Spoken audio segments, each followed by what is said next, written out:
when was that? What was it's kind of a seminal event that happened for you that kind of took you back and started your mind cranking in another direction, maybe in your life? Oh, we got some background noise. That's the one you turned off. Yes. Yeah, I couldn't get a hold of him. He turned his phones off, but here they are ringing. Perfect. Yeah. Well, that got me questioning. Yeah. Because many people develop this idea that the world is a certain way and that the way I see it and the way you see it are the same, and then we'll have an event that suddenly we become aware of multiple perspective, where, oh, I'm in a situation with another person and I just suddenly realized what they're experiencing and what I'm experiencing are completely different.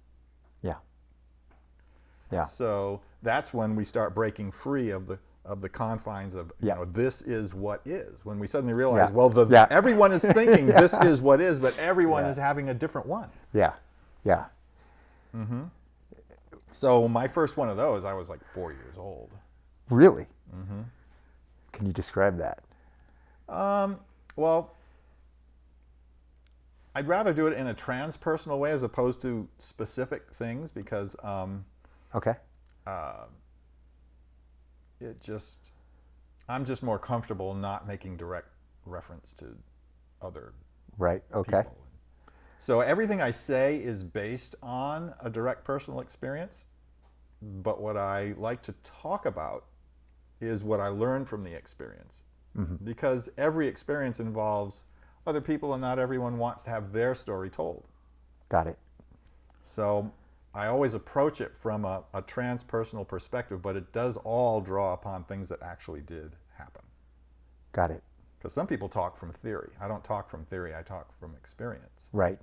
That's one of the things I've noticed about the way that you've conveyed information to me, is that you were very clear when I was very, I guess, speculative. I thought it was a little speculative, some of the things you'd experienced or some of the conclusions you'd drawn. You said you don't have to believe anything if you haven't experienced it, mm-hmm. which is a very clean way and a very integral way, I think, of giving someone their space to be doubtful, which I appreciated a lot. I never asked to be believed or trusted.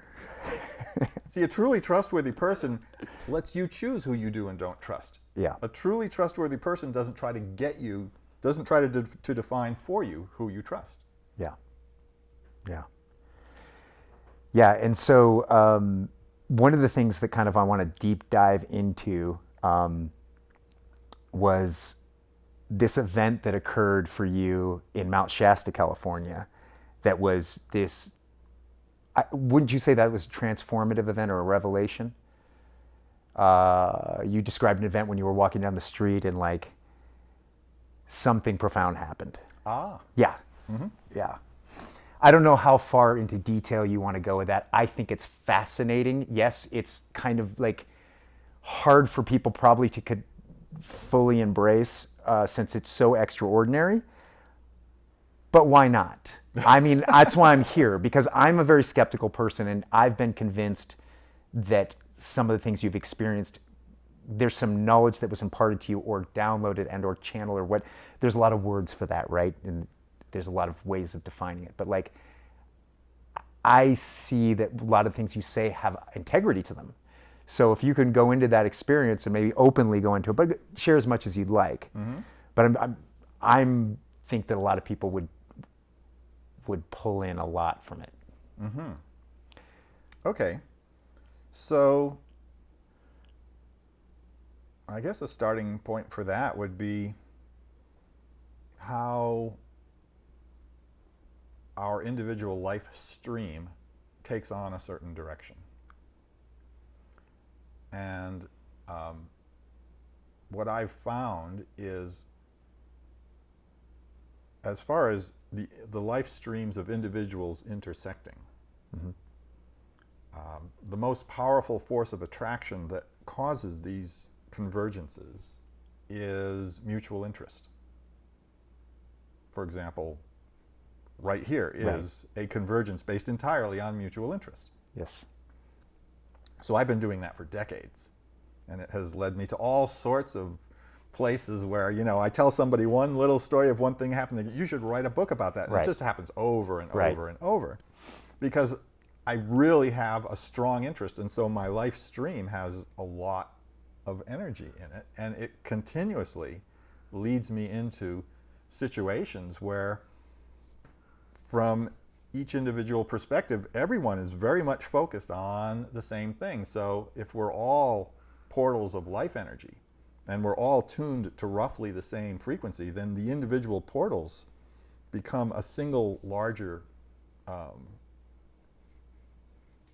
coherent portal, and more energy comes through. So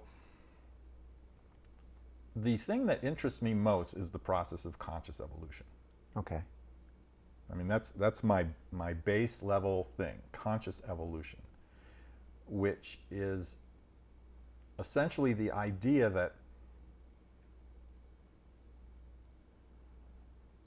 development has defined steps.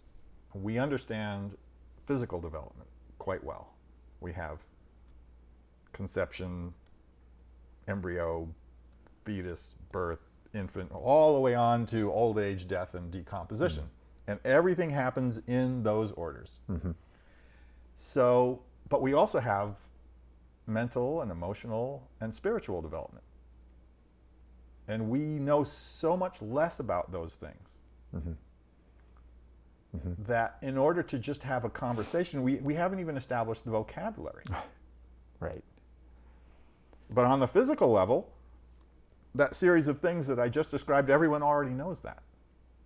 But the instant you go away from external physical to internal, mental or emotional or spiritual, suddenly the vocabulary vanishes. And so Yeah. it becomes quite challenging. Yeah. And so to deepen my understanding as an individual doesn't require a vocabulary, but the instant my life stream converges with the life stream of someone else who shares the same interest, Yeah.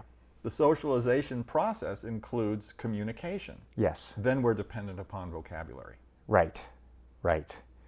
And what's interesting for me is that you're trying to ascertain, and I'm trying to ascertain, in a sense, we're connected as a one entity, trying to ascertain, what is he really saying? What do those words really mean? And I'm caring and trying to pull out of myself while trying to understand what's coming from you and trying to reference to myself. It's it's almost a circular thing that's happening between us. And when you describe like the lack of ability to understand each other with words alone, I mean, that's getting into the nitty-gritty of the conscious experience. Like, we could talk about something scientifically and abstractly and or objectively, and we can share in the passion of those things. But like when it comes to those internal, ecstatic moments that we might have of realization, like the vocabulary breaks down, And so, why do you think that is? That's a big question. Well, because whoever was coming up with language didn't ask us first. Yeah, right. They had their own reasons. So, Yeah. The experience precedes the definition. So when we evolve a little bit more to the point where empathy and telepathy become our primary modes of communication, those are direct. The spoken language is we take something and we come up with a word that is a label, and then we discuss the labels. Right. So already, Right. even if it's perfect, it's still quite removed from reality because we're discussing labels of things. Right. Whereas with Right. empathy and Right. telepathy, our own radiance is just directly communicating to each other the essence of what it is that we're focused on. Yeah, and this is kind of interesting for me to think about, because from a scientific kind of like empirical standpoint, what do people do when they're debating and or discussing an idea? They're talking about the words being used.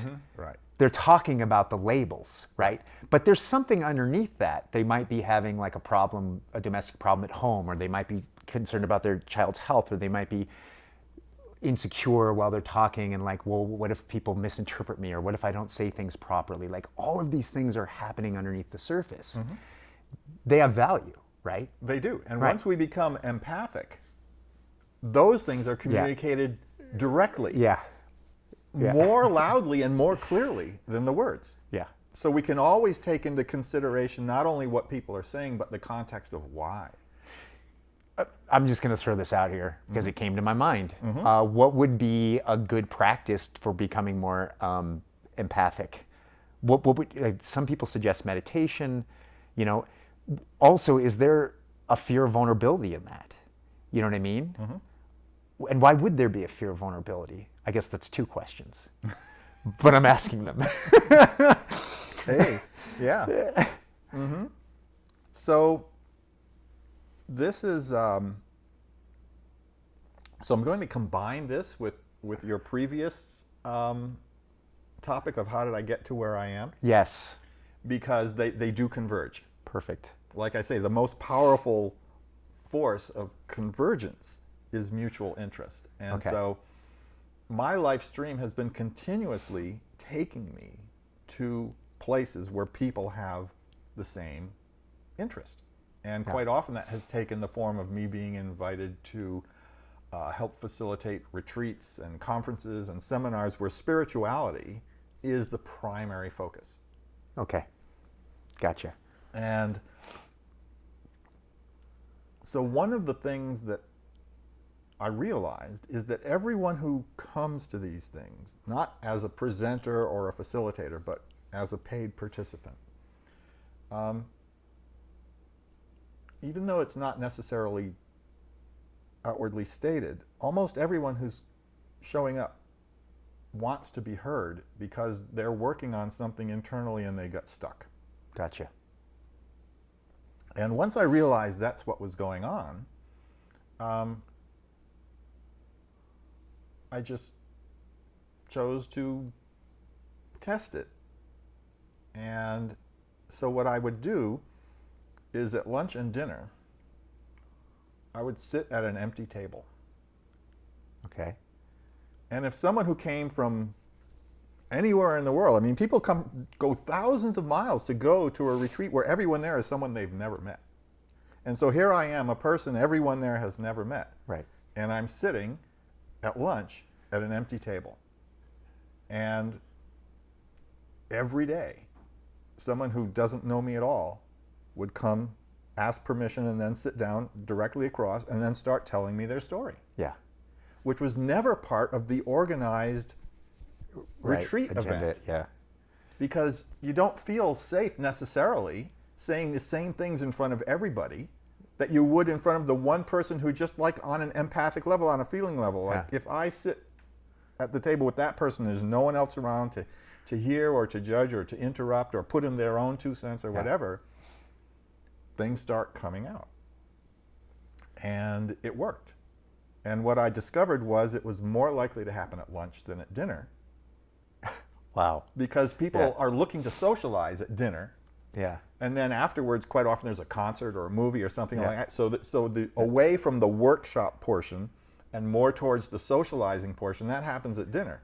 But at lunch, people are, still deeply on their inner thing. Gotcha. Yeah. So at lunch, I would just sit all by myself, and one person would come up, and they could be from Europe or Australia or Asia Yeah. or who knows where, because Yeah. I've met people from all of those places, and they start telling me their thing.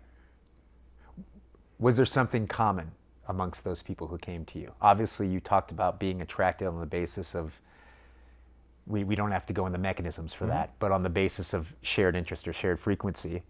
Was there something amongst those people coming to you that kind of, like, you started to notice was common?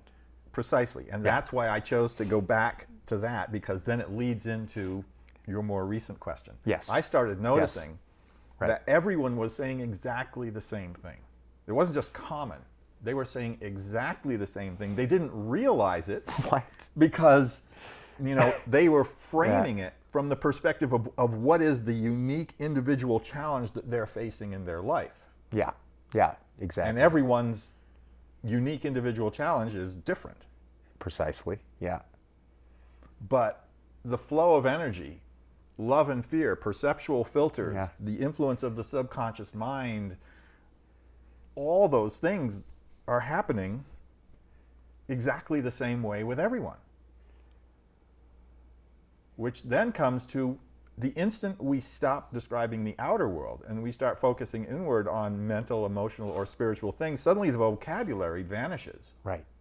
So I'm listening to this presentation, and then what I do is I basically just curate what they told me and repeat back to them only the parts that illuminate how their own use of free will got them into that situation, and how their own use of free will can create a change in the direction that they would like to go. Right.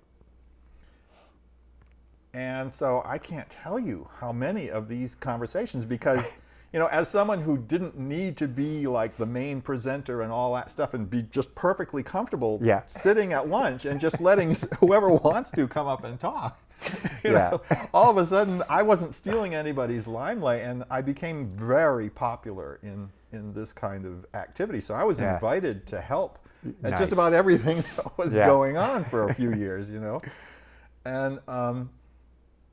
And I realized that in every one of these conversations, I'm reinventing the wheel in order to come up with the vocabulary in the present moment that would allow me to share what I'm experiencing coming from them. Because every story was completely different than every other story. But the core motivation and the cause of the issues was exactly the same in everyone. In everyone, yeah. Everyone. So in this position or this role where you're receiving people, you're reflecting. You're spending time reflecting back to them. But what you're noticing that is the commonality, the string of the string of connection between all of these things. What would you describe as happening for those people internally? And I know the language breaks down a little bit, but like... Yeah, it's okay, because what we're doing is we're now on two parallel things that are converging. Yeah. Because we are in a situation where if we had the vocabulary, it would facilitate our conversation. Right. And the conversation is about the fact that we have no vocabulary and how that has manifested in my past events, which is why I just spent 5 years developing the vocabulary. So, you know, it's all converging. Yeah. So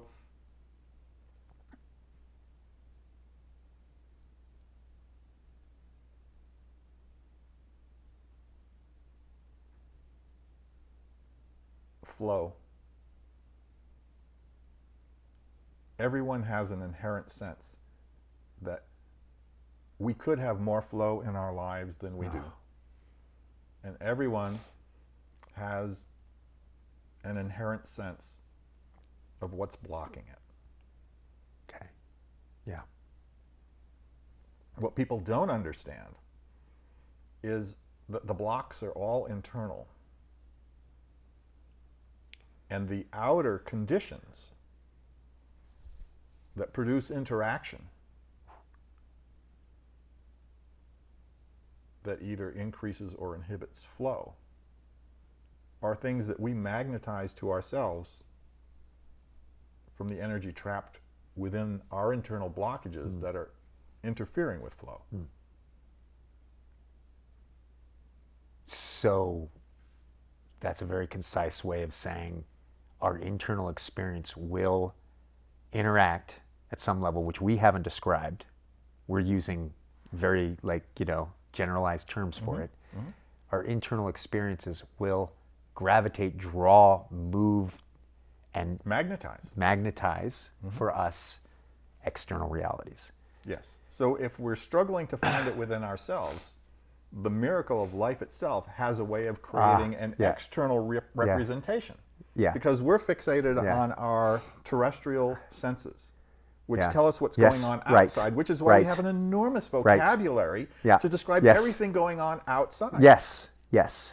In order for us to do the inside Yeah. thing, we have to willfully choose to stop having our outer senses define for us what we focus on. We have Okay. to do that as a conscious choice. Yeah. And that's what I mean by conscious evolution.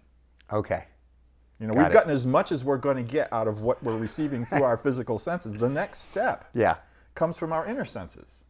Inner senses like empathy, telepathy, Yeah. intuition, Yeah. all sorts. We have more inner senses than we have outer senses, but we're not using them. So these okay, from an evolutionary standpoint, like here we are, we're at a crossroads. A mechanistic world is what we've inherited from Enlightenment, right? I mean, bring things down to their basic structure. They're kind of dead, inorganic, sort of like just synapses going off have already been pre-planned. So there's no really free will in any of that. And now what you're saying is that has brought us into a place where we keep judging and pushing and putting our energies into the external realities. But the evolution is going to be an internal understanding and a way of relating to one another that has content to it and meaning to it beyond what we can define. Sort of? Well, not necessarily beyond what we can define, beyond what we have defined, Okay. or beyond what we have a vocabulary for. Gotcha. Because most of human learning starts as mimicking. Yes. That's how a Yes. baby learns the language spoken in the environment where they grow up. Right. So, and in fact, musicians are inspired by first listening to other musicians before they even start. And it goes on and on and on. Everything we do begins Yeah. through mimicry. Right. So if no one is discussing the core emotional feeling level influence that motivates us to act, we have nothing to mimic. Right. So we'll just continue doing the externalized thing. Yeah. And it'll go on generation after generation after generation. Right. Until Right.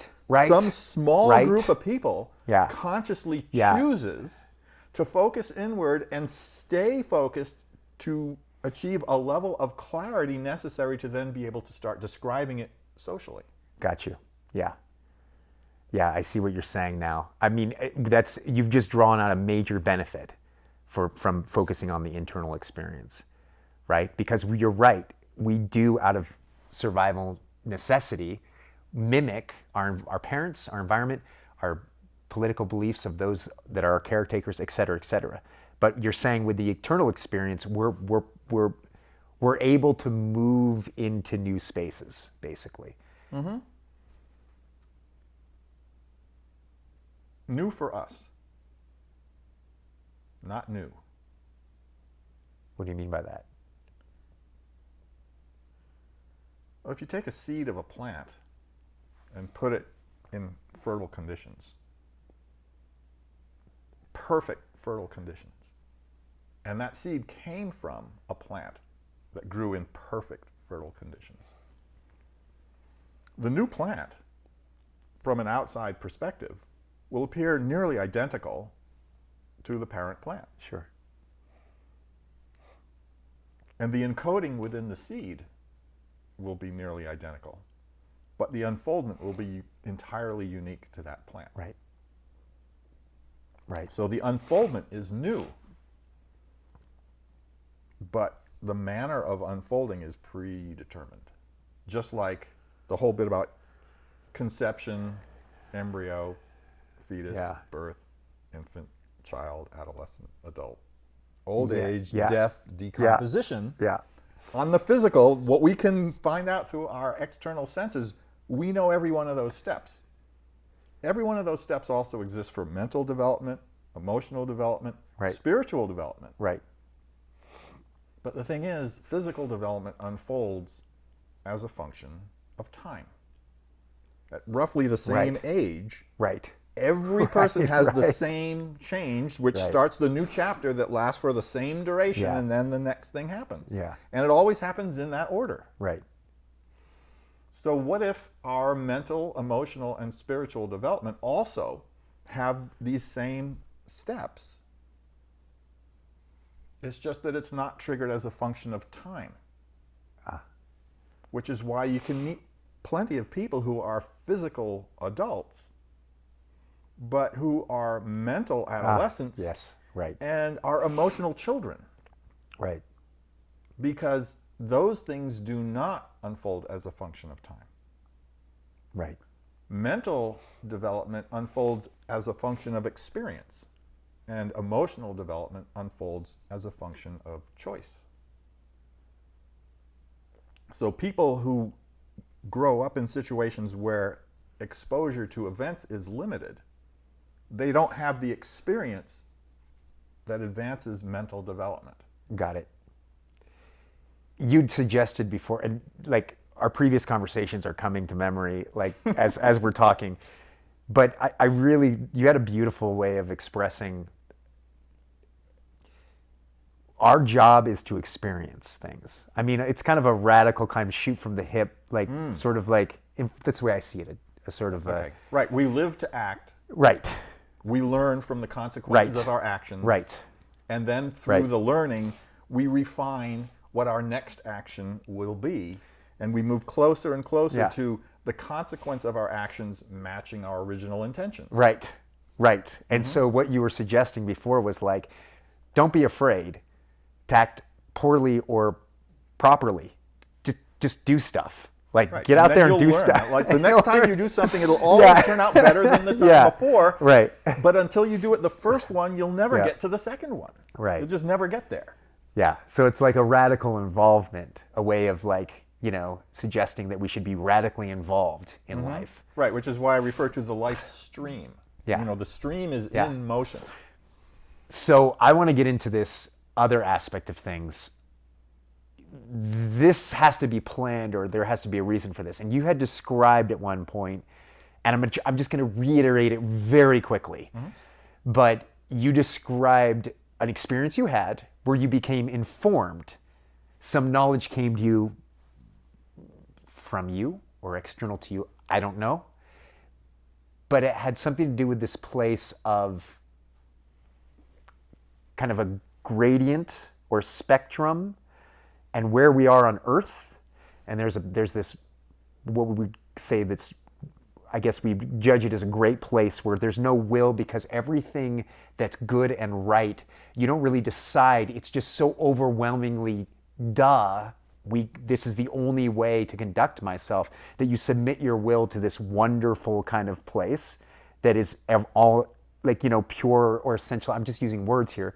But then there's the earth level, right? And then you can go into describing that. And then there's this other level where it's more about control. It's more about consuming or enveloping and kind of like, it has little to do with developmental. It has more to do with possession. Both seem to be a way of submitting your control, right? You're submitting your will to something. And then there's this place in the middle that's earth. And I just did a butcher job on that. But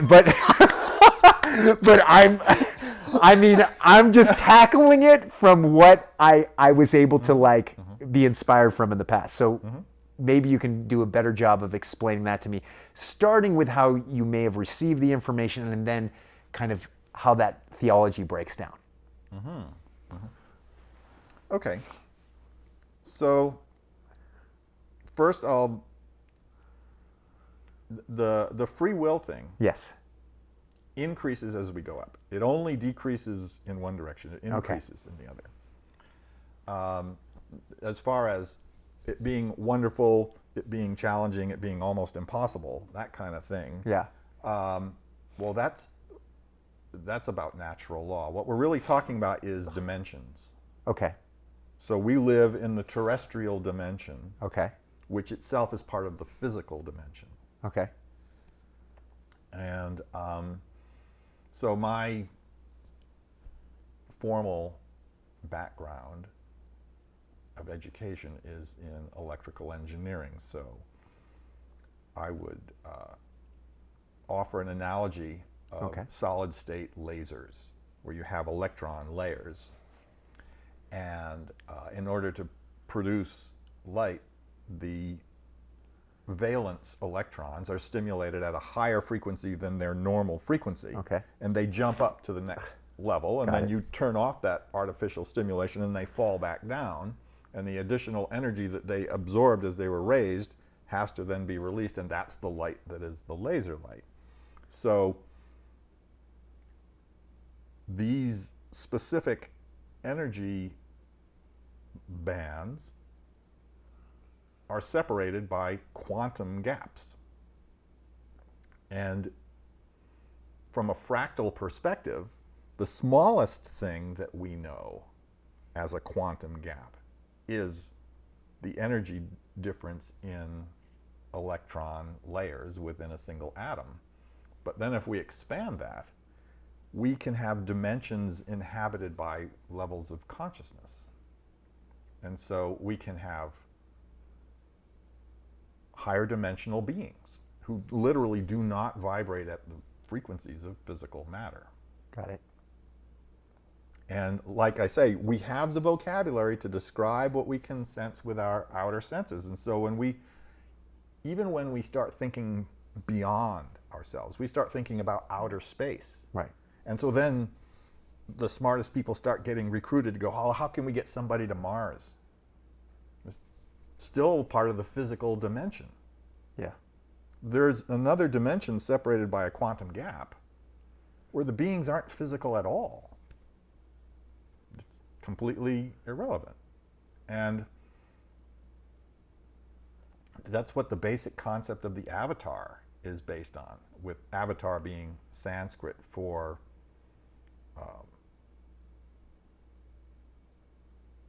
to cross down. So higher vibrational spiritual beings cross down into the lower vibrational human condition and take on embodiment in order to participate. With a more dense matter-based. With a more dense matter-based experience than what their true nature is at the higher frequency. Okay. And now you can either believe this Right. as religious dogma, or you can find the external world not quite so interesting and actually prefer going inward, and suddenly, through inner senses, to be able to actually sense the existence of beings in these higher dimensions. Mm-hmm. And higher dimensional beings exist, lower dimensional beings exist, just like there are many layers of electrons in a single atom, each layer separated from the next one up and down by a quantum gap. There are layers of consciousness, each one separated from the one above and below it by a quantum gap. And as human beings, we're not at the highest level, we're not at the lowest level. We're in a middle level, and we can tune in and we can actually sense. If we can completely let go of our fixation on our external physical senses, we can activate inner things. But we have to want to. Because right now, we've all committed all of our focus to our external senses. Right. We don't realize that we've done it as an act of free will, but we have. Okay. We don't know how powerful our free will is. Okay. We don't know that we have the option of doing something else. Yeah. But we always have the option. Right. If we don't accept that option, it means we are willfully choosing to just continue doing the thing we've been doing. Right. Yeah. Okay. So we're blinded to ourselves, in a sense. Yeah, we have perceptual filters based on habits.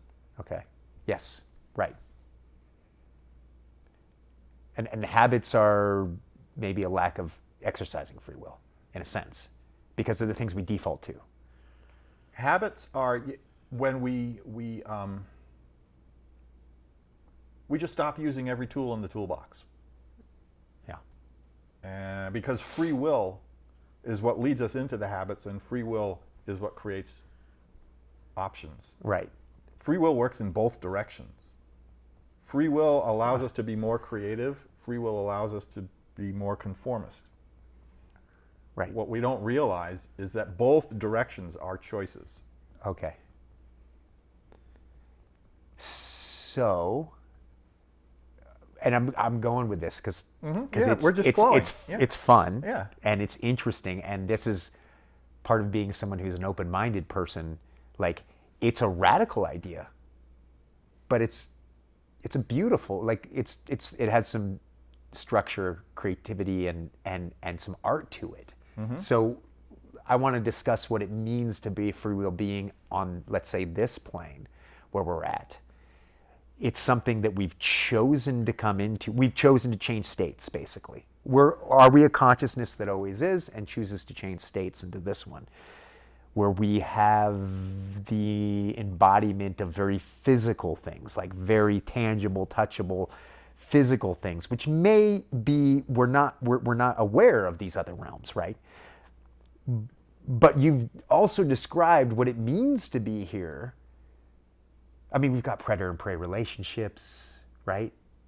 We've got this sense of, like, you described it even earlier before the interview, how there's an animal that's consumed and the one that consumes. Like, these kinds of things. So, yeah, when we embody within the human condition, right, we arrive on a planet where all animal activity is based on a food chain. The hunter, the hunted, right, it doesn't stop here. It just doesn't. So if we like that, if our interests are terrestrial in nature, jumping into the food chain and, going for it. and going for it then this is right where we belong. But for me, that's not so interesting. Right. And my life stream has brought me into places where, for almost everybody there, it's not interesting. They're looking for an alternative. Okay. Gotcha. So, and many people feel trapped. Like they're looking for the alternative, but are not finding it. Right. Which is why they're willing to travel halfway around the world, not knowing that they're setting themselves up to sit at a table across from me. Right. And that brings us full circle back to what you're saying in regards to, like, the things we desire or looking after are attracting us to those people. Yes. And they're attracting those experiences that are going to help us learn. Because it's their interest. If we do not have the practiced ability to use free will in support of ourselves, right, that doesn't change what our core interests are. It just means that somehow, through various limitations, we've become afraid to try. Right, right. What's interesting about that is there's a practicality to it, and then there's this more ethereal sense of that. But the practicality is, like you were saying, from an evolutionary standpoint, unless we go out there and risk the life and limb, emotionally or otherwise, we're not going to learn, we're not going to change, we're not going to grow.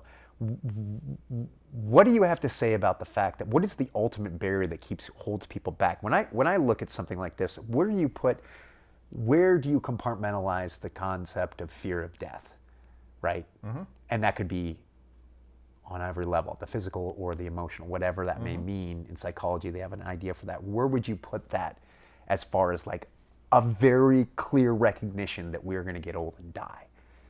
And then certain behaviors will cause us to withdraw because they're dangerous, emotionally or otherwise. Mm-hmm. Why?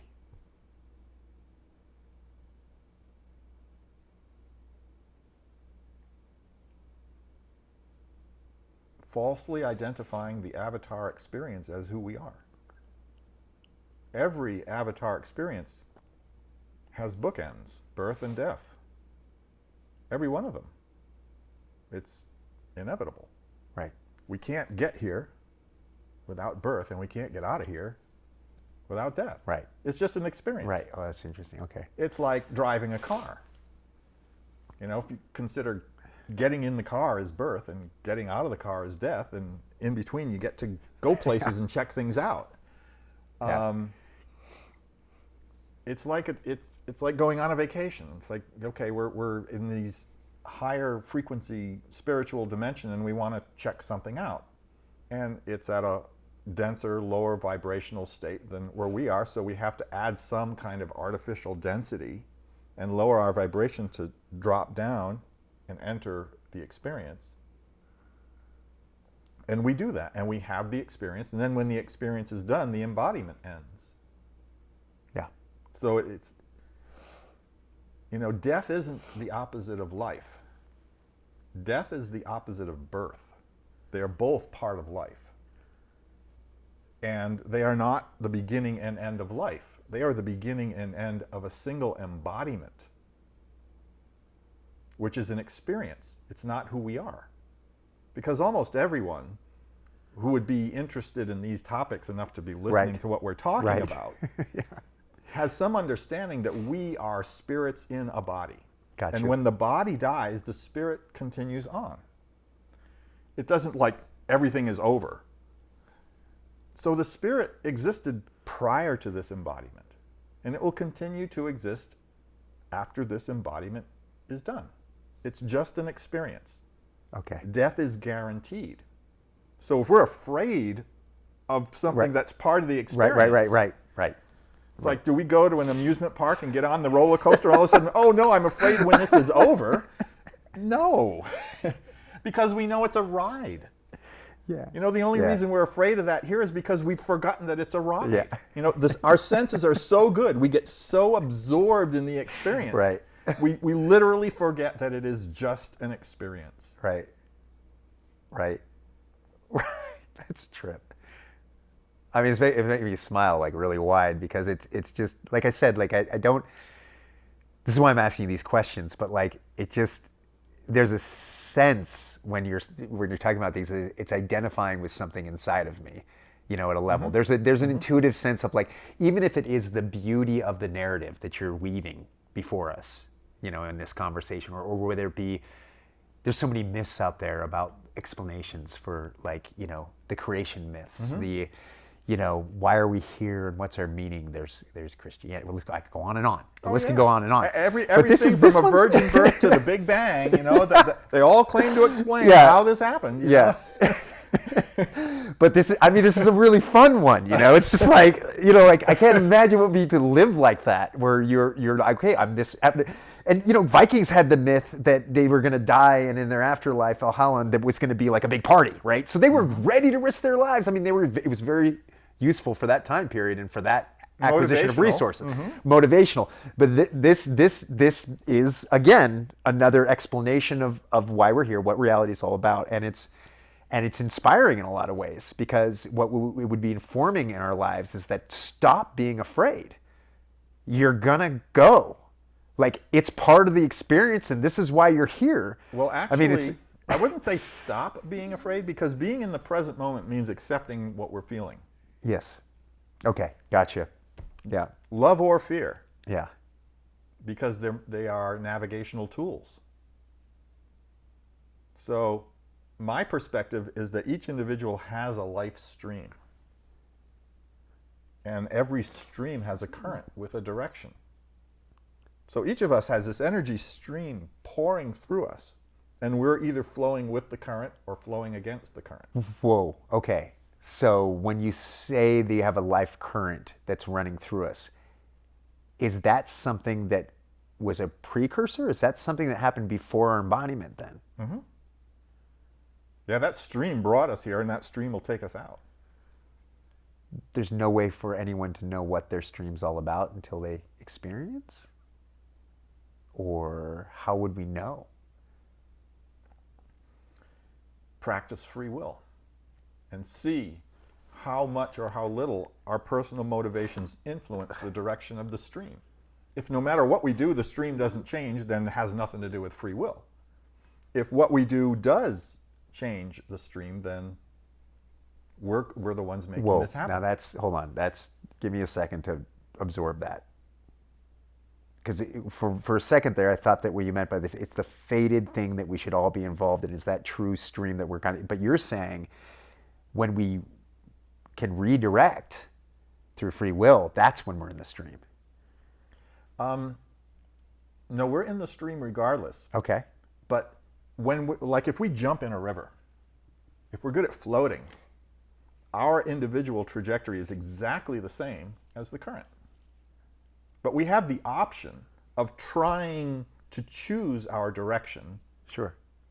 And we can choose the current as our direction. We don't even have to float. We can actually swim in the direction of the current and accelerate. Yeah. Yeah. We can swim against the current and just get tired. Yeah. Or we can swim sideways and suddenly find that we're not in any flow at all anymore. We're standing on solid ground. So now personally, I've discovered I like the sensation of flow. Yeah. Yeah. And I don't like being tired. Right. And sometimes I don't feel a need to accelerate either. Yeah. So if I just learn how to float, I'm still moving. Yeah. And I get to have that sensation of movement. Yeah. Not just the sensation of movement. It means life energy is, in fact, flowing through me. And I'm not doing anything to try to change it. And I'm using a stream as an example, but we could also use surfing on waves. We don't get to splash enough to create enough waves to then surf the wave that we created by splashing. But when we realize that waves are coming in continuously like a heartbeat, like even if we miss one, we just hang out, another one will show up. Yeah. The wave continues on regardless of whether we surf it or not. Okay. And regardless of whether we're very good at surfing or not. Right. But if we discover we enjoy surfing, we'll do more and more and more of it until we get better. What would this design be? Is it who we are that we can discover on this like dimension, which is the earth? Or is it some larger thing that embodies all of us that we can tap into? Yes and yes. It's both. Those are not mutually exclusive. Okay. So we are evolving beings. Okay. And what that means is our nature is change. So evolution, so the word evolution literally means to roll out. So like revolution means to roll again. Yes. Evolution means to roll out. Which is, now we go back to the seed turning into the plant. In perfect conditions, the form of that plant is predefined within the DNA of the seed. Okay. So in perfect conditions, our lives roll out in a way that's already predetermined.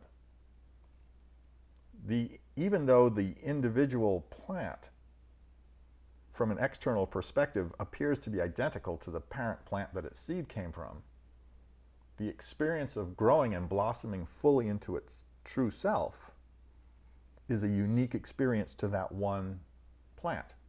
So even though the evolutionary process that we are in, as it rolls out, each step is already predefined, like encoding in DNA, but the experience is unique to every individual. And the reason why I call it conscious evolution is because we've reached the point where this rollout stops until we choose to take the next step. The next step is already predefined, but it doesn't reveal itself until we reach a level of courage to step away from where we are right now into the next one.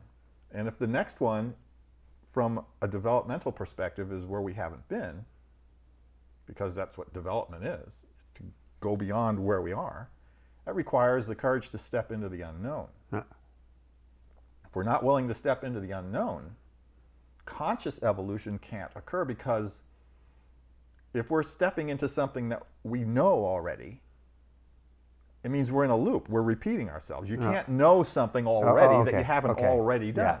Yeah. So in order to truly go forward, the forward is into something we haven't done before. We haven't done before, yeah. Yeah.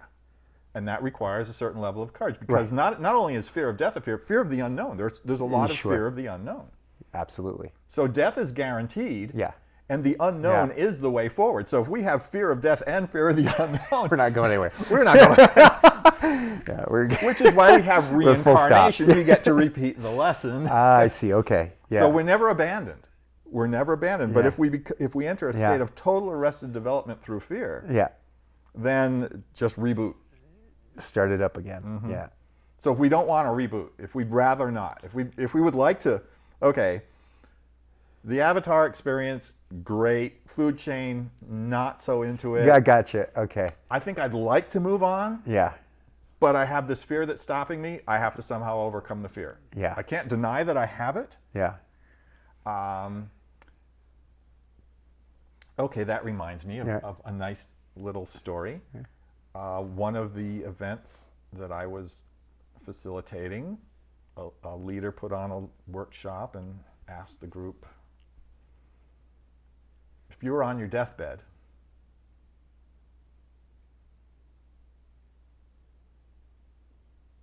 and you were reflecting upon your life, realizing the opportunity, the free will opportunity that an embodiment offers is about to come to an end. Is there anything that you regret you didn't do?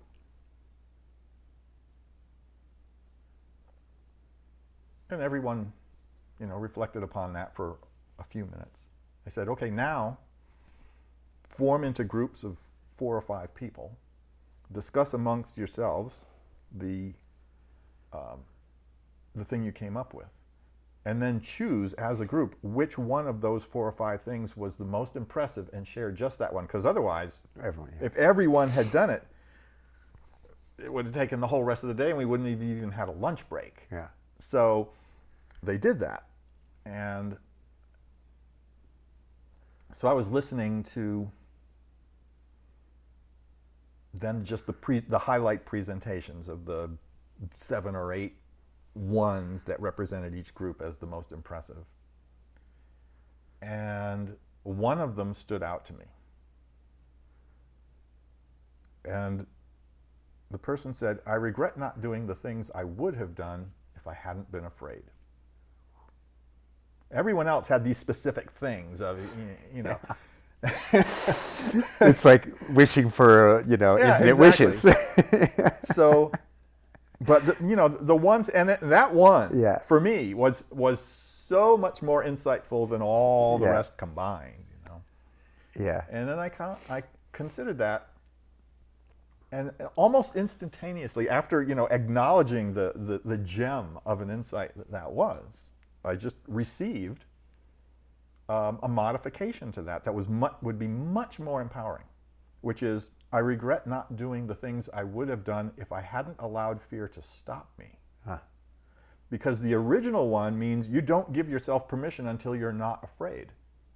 But how do you become not afraid unless you attempt to overcome fear by doing something even while you are afraid? Yeah. So if we are in a state of fear and we define ourselves as only what I do when I'm not afraid, we're still stuck in the fear. We're not going to do anything. Right. So it's all about doing it anyway, even though I'm afraid. Yes. Yes. Which is often discussed in psychology as the only way to transcend, blockages in your life. So it works. One thing I want to kind of go deeper into is this concept of like, you describe, I can't wrap my head around it. So let's compartmentalize it. Like, what are we evolving towards as far as that flow? Yes, we're all part of one thing. Yes, we're individuals in that experience. So we're a particle of water in a giant ocean. But what is it? What would be the next evolution up? And what would be the next, like, if we want to get denser and go more towards density, what would that look like? Mm-hmm. So my experience is that it's all free will based. Okay. Because my experience is literally the consequence of my actions. Yeah. And so I've been able to reflect upon it enough, step back from just acting, and adding in act, experience the consequence, then contemplate the relationship between the action and consequence, and learn so that I can refine my next action.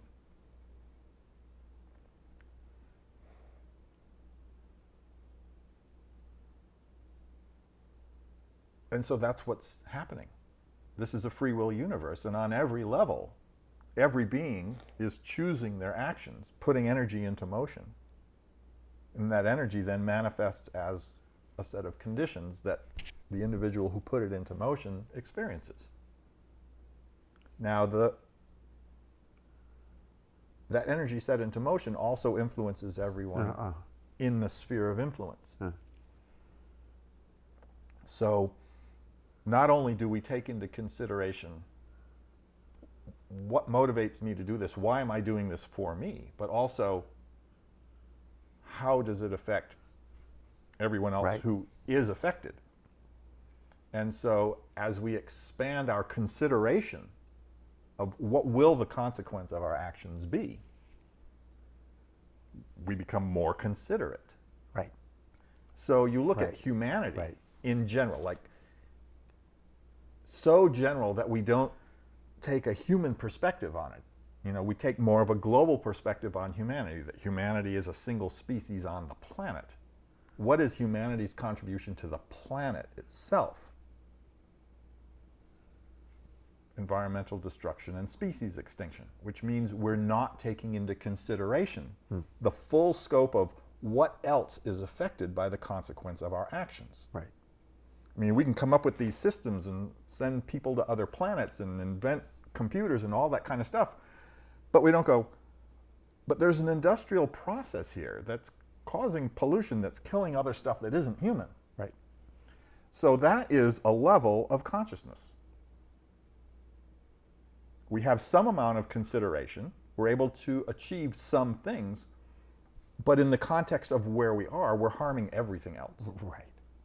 Well, can you imagine there's a state of development, of evolutionary development, where beings can fine-tune their actions so that anyone who is influenced is only influenced in a positive way. Oh. And that if, as they contemplate what they're about to do before just going ahead and doing it, like consider your actions before acting. Right.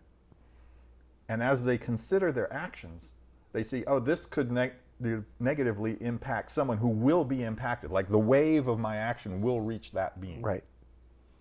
If I see a potential negative effect on that being, right. I don't do it. I say, well, right. how can I still stay true to myself and accomplish what I'm motivated to do, but modify it so that as it ripples out, it either has no effect or only a positive effect on whoever it touches? Can you imagine that there is a level of consciousness where beings have reached that? Clearly humanity has not. Right. But can you imagine that there is a level, I mean, in the countless billions and billions of years that life has been, has someone somewhere evolved to that point where they are that considerate? Yeah. Not only that, there's entire races of beings at other dimensions, and they are protected from our behavior by the quantum gap. So we exist in an energy band. They exist in an energy band. We're free to commit actions that sometimes harm others. Yes. They are free to always consider the full consequence of their actions before committing it so that no one is ever harmed. And neither one of us infringes upon the other's practice because there's the quantum gap. Gotcha. They're operating. What's interesting is that between those two gaps, the one consistency is free will. Yes. That's so there. You know, there is some symmetry there, but it's even if it's separate. What would you suggest would be kind of the condition for a lower vibration? A lower vibration?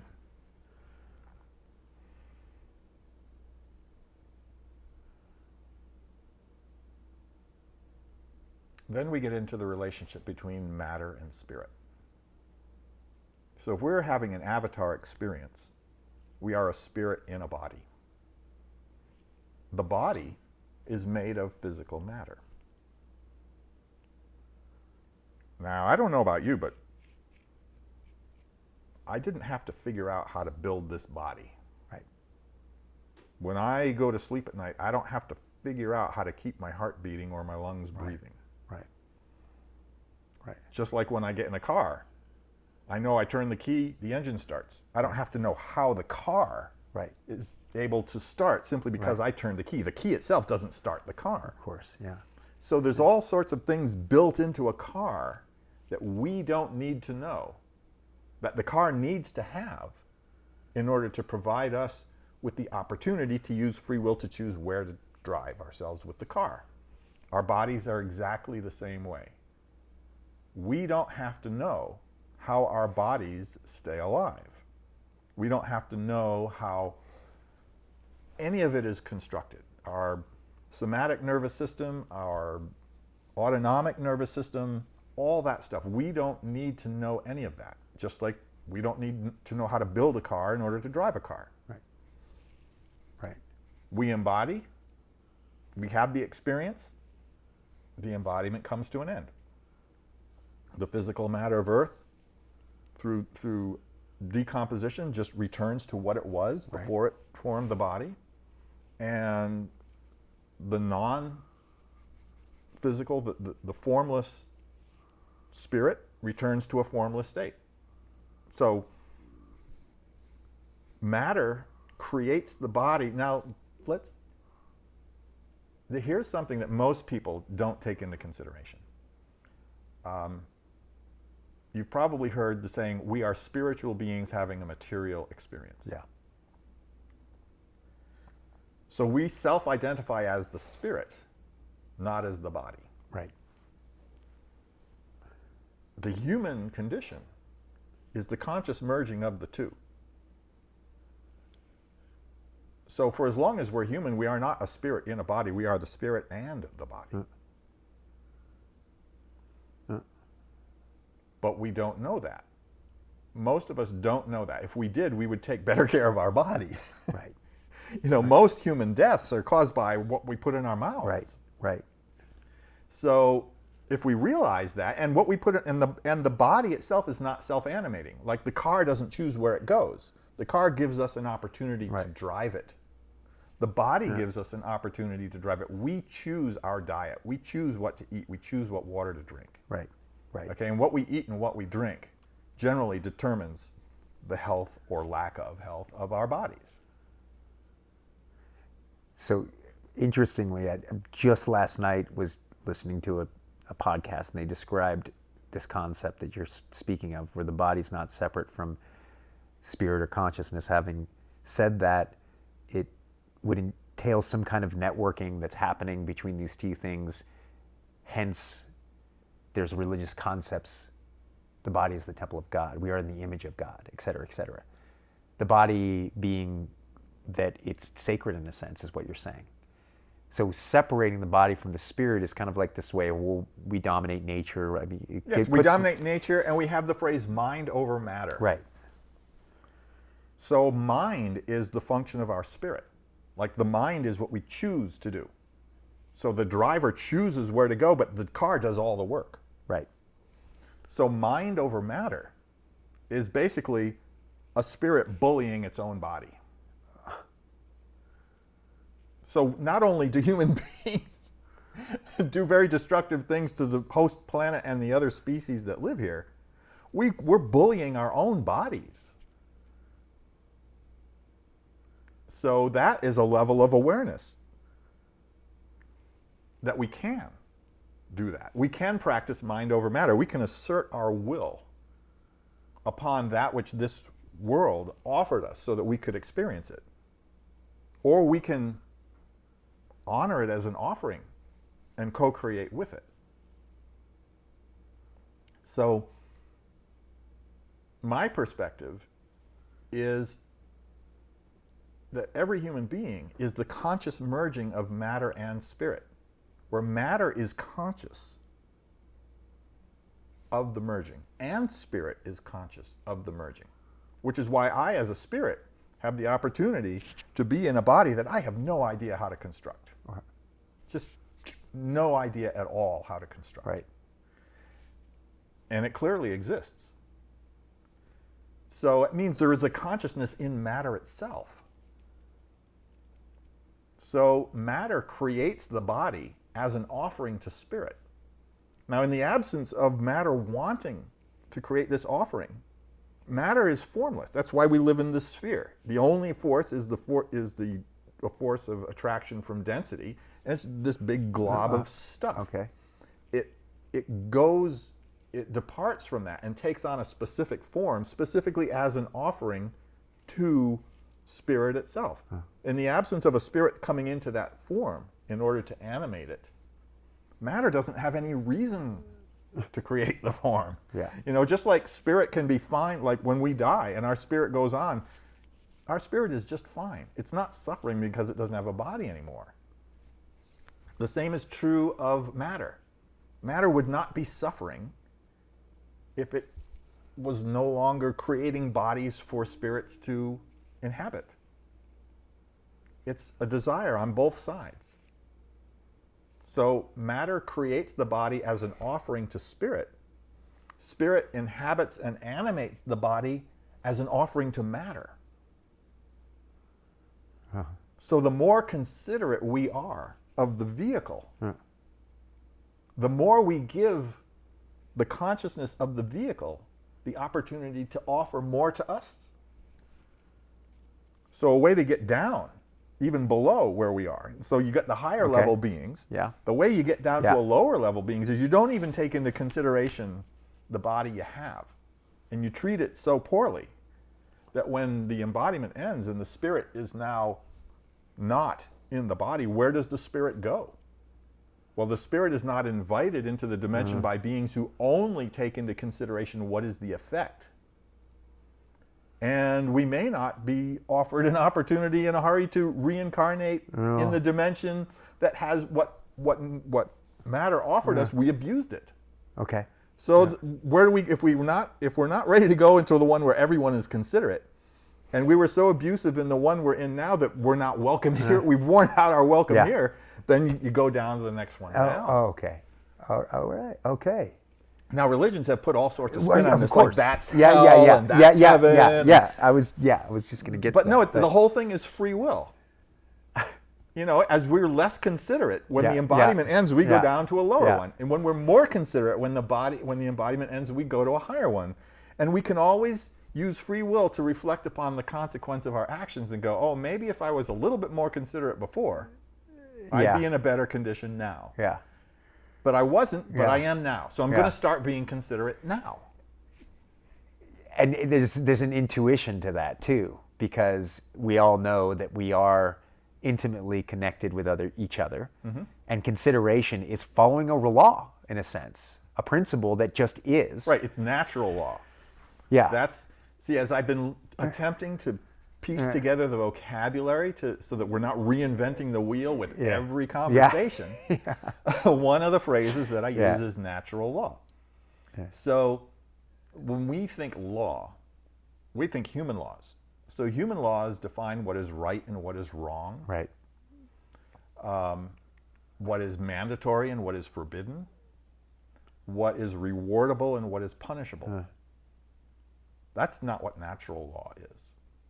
Natural law has nothing to do with any of that. Natural law defines what is and isn't possible. Oh. Which means much more freedom. Yeah, natural law can never be violated. We are free, all beings are free to do anything we want to do. The consequence will determine which dimension we live in. By nature. By natural law. Yeah. You know, it's like, how dense are you? You throw something into water that's lighter, it'll float. Yeah. Throw something in that's heavier, it sinks. Not because it's required to, because it's what it does. The natural relationship between densities. Yeah. So our actions are consideration. Like, how deeply do we get in touch with our motivation before we act upon them? That defines our frequency. And our frequency can go up or down depending on how much or how little consideration we put into why do I even want to be doing this? So consideration is one of these key components for this. Yes. And consideration, that's an interesting word to use. Some people would say empathy, some people would say awareness, some people would say consciousness.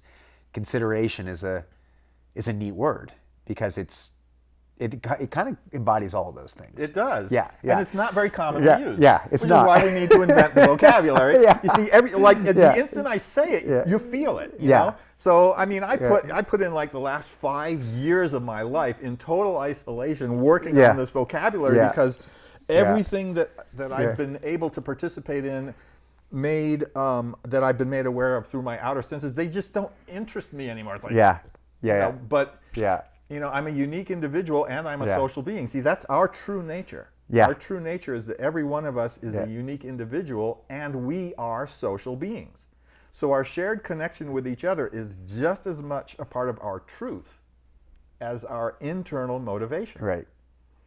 So I reached the point where instead of sitting down at an empty table and reinventing the wheel to create a custom vocabulary for that one specific issue that one person has, after noticing that they're all talking about the same issue, but they're referencing their individual experience. I go, okay, I'm going to take a step back. I'm going to stop facilitating retreats. I'm going to create a framework where beings who have been on this path and are converging and are ready to take it to the next level, whereas I'm going to complain about the thing that's bothering me and somebody else is going to figure it out, that, okay, we're going to find a higher level or a deeper level of sameness that doesn't require us to abandon our unique individuality. Our individuality. Because we think of uniqueness as something that sets us apart, but it's one of the few things that we all have. Yeah, that's true. That's true. So literally, somehow, through language, which is why we really need an improvement in the vocabulary, the thing that every one of us has, we now define as the thing that separates us from each other. So it's so twisted. It's just ironic. This is the only word I can think of. Yeah. Right. Yeah. And it's an easily recognizable contradiction. It is. Yeah.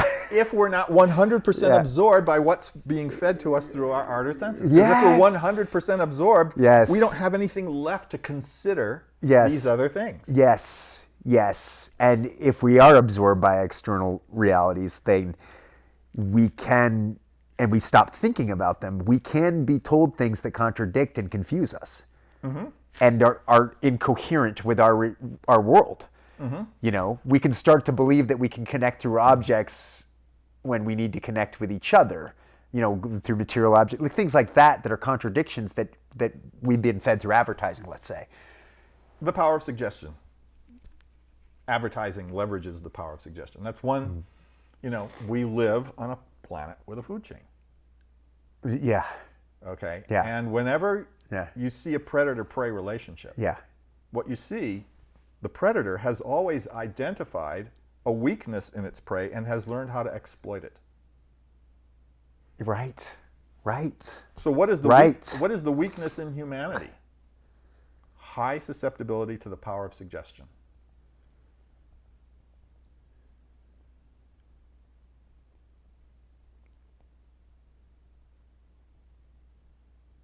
That's how we become motivated to act on something that doesn't even resonate with our core truth. And it feeds somebody else. And it feeds somebody else, yes. Somebody else. Right. Buy something you don't want because somehow you've been tricked into thinking you do. Right. Right. And that directly goes to feeding somebody else. Yes. But it goes against our better nature, obviously, you know, or what it is that would obviously Well, it goes against the nature of the beings at the higher dimension. So when it stops to be part of against our nature, it means we're getting very close to becoming that. Okay. See, natural law allows this just as much as it allows this. We're not doing anything wrong by doing this. There's literally nothing wrong about what we're doing here. You know, we live on a planet that is basically a composting conveyor belt. Everything that happens here is dissolved. You know, 99% of all plants and animals that ever existed don't exist anymore, you know? Yeah. Really, this is like like giving 5-year-olds paper and crayons. You don't tell them you did a horrible drawing. Right, you know? right. This doesn't deserve to be in a museum. Why did you do this at all? You don't say that to a 5-year-old. You know, just let them scribble. Yeah. Let them loose. Let them figure. They'll figure it out. Yeah. Yeah. So relative to the beings at this dimension, Yeah. that's what we are. Yeah. Even the most evolved of us. We're learning and figuring it out, whichever Right. direction we want to go in. Right. Now, the higher beings, they could, if they wanted to, have an avatar experience, come down and say, see, this is how you draw. Yeah. And they could do something way better than what we do. Yeah. Yeah. But how would that help us? Right. It would actually, it would help. We would start creating a negative self-image that we're somehow inferior. Yeah. But they're the ones who are considerate of everything. Yeah. They would never do anything that would cause us to see ourselves as inferior. Yeah. What a trip. Man. Yeah. Yeah. Like I'm so glad I took the time to come by and talk with you about this stuff. I mean, it's absolutely fascinating. Your approach to it also is so humble and thoughtful, and I do recognize from our conversation that you've had taken time to develop these ideas. You know, I mean, they're just flow with a kind of art and beauty to them. You know, regardless of how people want to receive it, it's sensible. You know what I mean? Mm-hmm. It has a coherent sense to it. Mm-hmm. You know what I mean? And like I usually, like when I speak with people, I'm not always kind of interacting with people on a more spiritual basis. But I'm very discriminating about it because it's got to have sense to it and logic, and it has to be reasonable at some level. But then there's that other aspect where resonates with my intuition. So it's I don't know what to say. I'm just appreciative of you giving us the time to get into your head on this. And thank you for coming and imparting this information. It's very much appreciated. Well, thank you. It's my motivation. It's merging my individual nature with my social nature as a matter of choice. Yeah. Is where my practice of conscious evolution has led me to right now. Yes. Yes. Thanks again. Yeah. Awesome. Oh, that was wonderful. See, that's just flow. That was all improv. That was wonderful. That was like a jazz musician picking up a guitar with nothing in their head and just playing for an hour, Yeah. And like